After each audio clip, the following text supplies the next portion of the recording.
If a tiger walked into this room right now, you'd lose it. Heart racing, adrenaline spiking, maybe even pulling out your phone for a viral video before running for your life. But tell that same brain that the earth is heating faster than at any time in the last million years, and it goes, okay, but do I still have to go to work tomorrow? That's not stupidity, that's evolution. Early humans dealt with immediate threats. Predator, starvation, rival tribes. Our brain evolved to panic at movements and noises, not invisible gases with multi decade consequences. The psychologist Daniel Kahneman explains this through System 1 and System 2. The fast, emotional autopilot versus the slow, logical planner. System 1 handles dangers like a pro but freezes when asked to interpret climate graphs. So when you read that sea levels could rise a meter by 2100, System 1 yawns. Future me can deal with it, it says. Add a few shortcuts and it gets worse. The availability heuristics makes us judge risks by what we've actually seen. Never seen a flood? You assume it won't happen to you. Watch your basement filled with water, suddenly climate change feels very real. We also have optimistic bias, which is, a tendency that it won't happen to me. And the normalcy bias, which is that tomorrow will always look like yesterday. That's how we keep buying beachfront houses while watching documentaries about sea rising.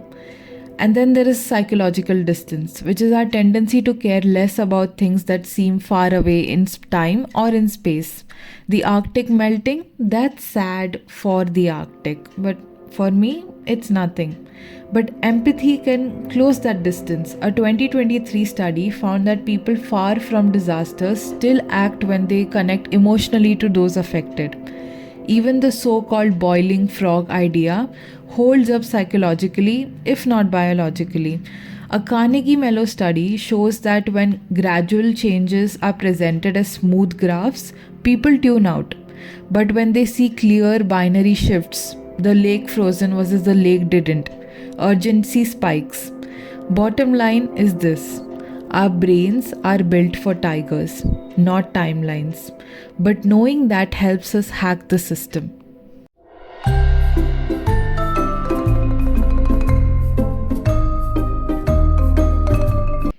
Let's be honest, when we hear the word climate denial, we picture someone yelling on TV, not ourselves scrolling past wildfire headlines, because it's too depressing. But most denial isn't loud, it's quiet, polite, and often wearing pajamas. Psychologists call it defensive avoidance. When the brain hits the emotional nope button to dodge despair, climate change feels overwhelming. We push it aside not because we don't care, but because caring hurts.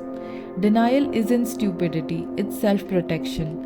As sociologist Stanley Cohen puts it, societies can even enter state of denial, where everyone quietly agrees not to think too hard.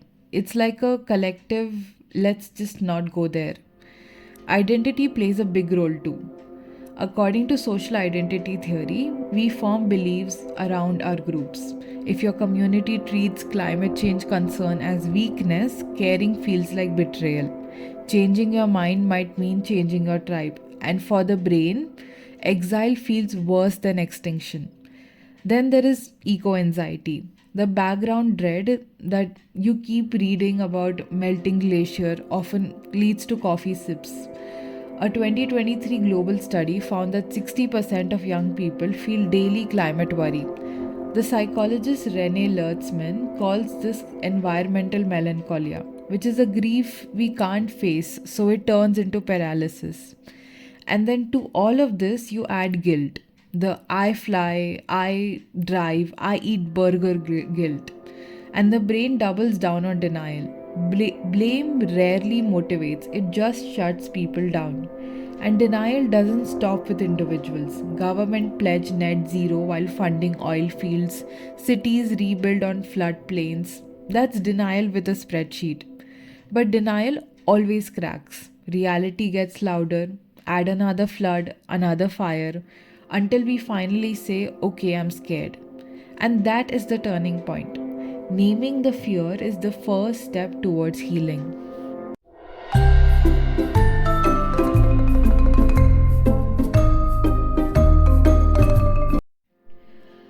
Okay, deep breaths. We've met a caveman brain and its favorite defense mechanism, denial. Now comes the fun part, hacking it for good. The same brain that avoids problems can solve them. It just needs better instructions. Start with hope, not the fluffy kind, the scientific kind. So, the psychologist Charles Snyder defined hope as having both agency and pathway to achieve goals. It is not, it will all work out, but rather it is, I can figure this out. Albert Bandura expanded to collective efficacy, believing that together we can make a difference. When one neighbor installs a solar panel, the next 44% are more likely to follow. That is not peer pressure, it is peer inspiration. Then we have behavioral economists who showed that small nudges can stir big change. Want people to save energy? Compare their bills to their neighbors. Want fewer plastic bags? Charge for them. The brain's lazy. Make the right thing the easy thing and it will all work out. And we need better storytelling. Remember the boiling frog study? People react when dates become visual and local. So instead of 2 degree by 2100, try your lake stops freezing by 2035. The brain loves stories, not spreadsheets. But beware of solution denials. The new misinformation frontiers. A 2025 Cambridge study found that 70% of climate falsehood now targets solutions, not science. Claims like renewables are unreliable or EVs are worst for the planet sound rational, but they breed paralysis. The fix: always ask who benefits from my doubt. Here's what denial can't survive. Proof. Show people cleaner air, lower bill, thriving solar villages in Kerala or in Denmark's cycling cities. Pride always replaces paralysis. Psychologists call this positive reinforcement, the brain's favorite treat. And when you meet a skeptic, don't throw facts, throw empathy. Research shows that value based conversations shift mindsets far better than statistics. You can't fact someone out of fear, but you can friend them out of it. Our brains may be ancient, anxious messes, but they're also adaptive. Denial and despair were just survival tools. Now is the time for update. Because once we stop running from fear, we can use it. The real antidote to denial isn't more data, it is connection. And if enough of us care loudly enough, we can turn the fear into fuel.